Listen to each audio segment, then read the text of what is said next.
Ovarian reserve का मतलब है नंबर ऑफ एग्स और oocytes जो किसी की फीमेल की ओवरी में पाए जाते हैं।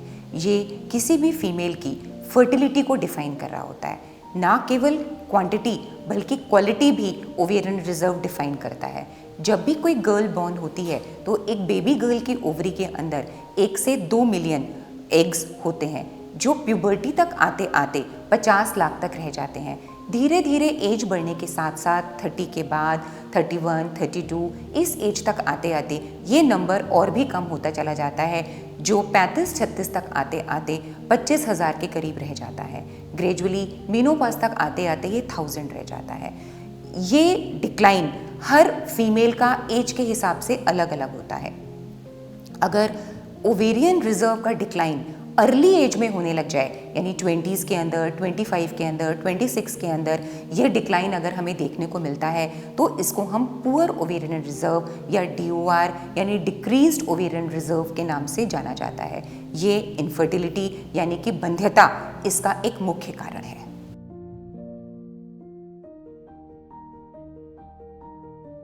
आयुर्वेद में बंध्यता को बहुत विस्तार पूर्वक एक्सप्लेन किया गया है। आयुर्वेद में हारित संहिता के अंदर इस तरीके से होने वाली बंध्यता को धातु क्षयजन्य बंध्यता या बलहीनता के नाम से बोला जाता है। यानी धातु जो आपके रिप्रोडक्टिव फ्लूइड्स को इंडिकेट कर रही होती है। हमारे शरीर के अंदर जो भी हम खाना खाते हैं, जो भी हम लाइफस्टाइल फॉलो कर रहे होते हैं, यानी आपके आहार और विहार से शरीर के अंदर रस धातु का निर्माण होता है और उसके बाद डाइजेस्टिव फायर के द्वारा यानी जठरा अग्नि के द्वारा और वेरियस मेटाबॉलिक एक्टिविटीज़ के बाद हमारे यहाँ अंतिम धातु जिसको हम शुक्र या आर्तव बोलते हैं का निर्माण होता है।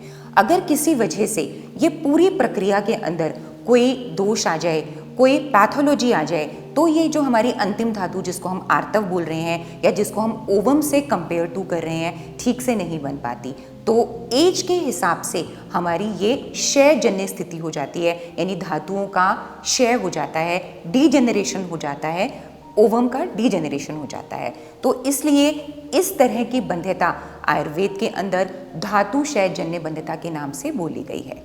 इसके अलावा पुअर लाइफस्टाइल जैसे स्मोकिंग, अल्कोहल और एक बहुत इंपॉर्टेंट चीज़ जो stress, tension, negative feelings, negative mental feelings, ego, ये सारी चीज़ें भी हमारे ओवेरियन रिजर्व को इम्पैक्ट करती हैं। अगर हम अपने दोषों के हिसाब से यानी कॉन्स्टिट्यूशन और इम्बैलेंस दोषों के हिसाब से अगर हमारा खान पीन नहीं होता तो ये भी हमारे रिप्रोडक्टिव फ्लूइड्स को इम्पैक्ट कर रहा होता है।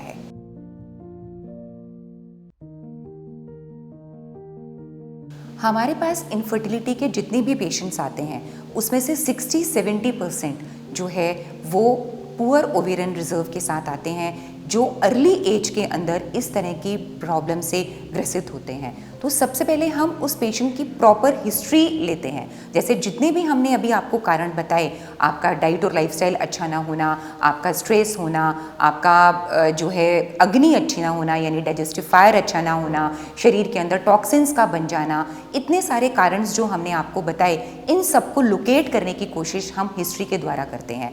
फिर एक एक चीज़ को लोकेट करके उस हिसाब से चिकित्सा प्लान की जाती है।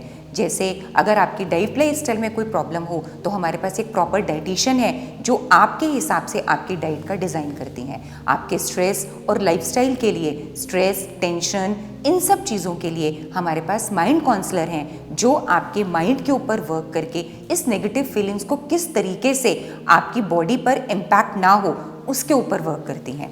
इसके अलावा हमारे पास योगाचार्य जी हैं जो प्राणायाम और मुद्राओं के द्वारा आपके रिजर्व को कैसे बढ़ाया जा सकता है इसके ऊपर वर्क कर रहे होते हैं।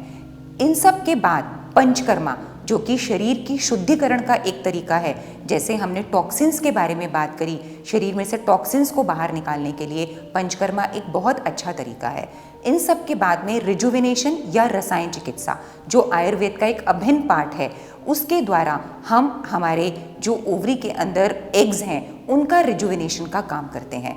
इसमें उत्तरवस्ती एक बहुत इंपॉर्टेंट रोल प्ले करती है जिसमें डायरेक्टली न्यूट्रिशियस ऑयल आपके गर्भाशय में यानी कि यूट्रस में डाले जाते हैं जो आपके शरीर को डायरेक्टली किसी भी तरह के स्ट्रेस से, टेंशन से, नेगेटिव फीलिंग से और हमारे रिजुविनेशन पर्पस से इस DOR को बेटर किया जा सकता है।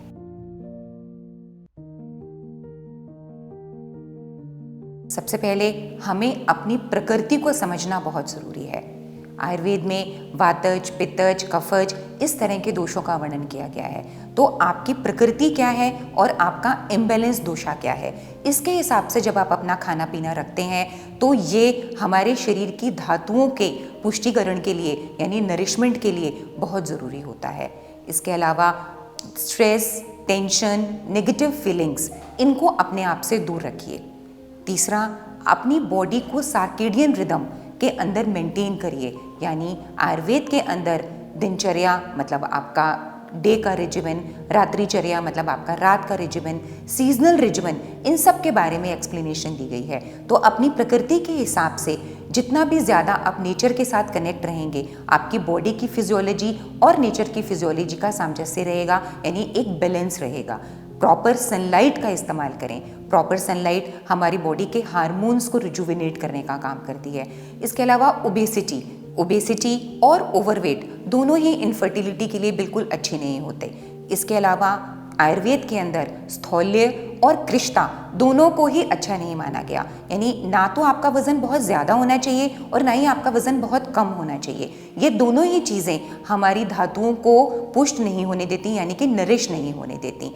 हमें कोई भी चीज़ एक्सेसिव नहीं करनी चाहिए। कोई भी फिजिकल एक्टिविटी, कोई भी जिम की एक्सरसाइजेज हमें बहुत ज़्यादा नहीं करनी चाहिए। हमें अपने शरीर के स्टेमिना के हिसाब से ही सब कुछ करना चाहिए। स्मोकिंग, अल्कोहल, टाइम से सोना, टाइम से जागना, ये जनरल हैबिट्स हैं जिसके द्वारा आप अपने शरीर की फर्टिलिटी को, अपने एग्स के नंबर को मेंटेन कर सकते हैं। धन्यवाद।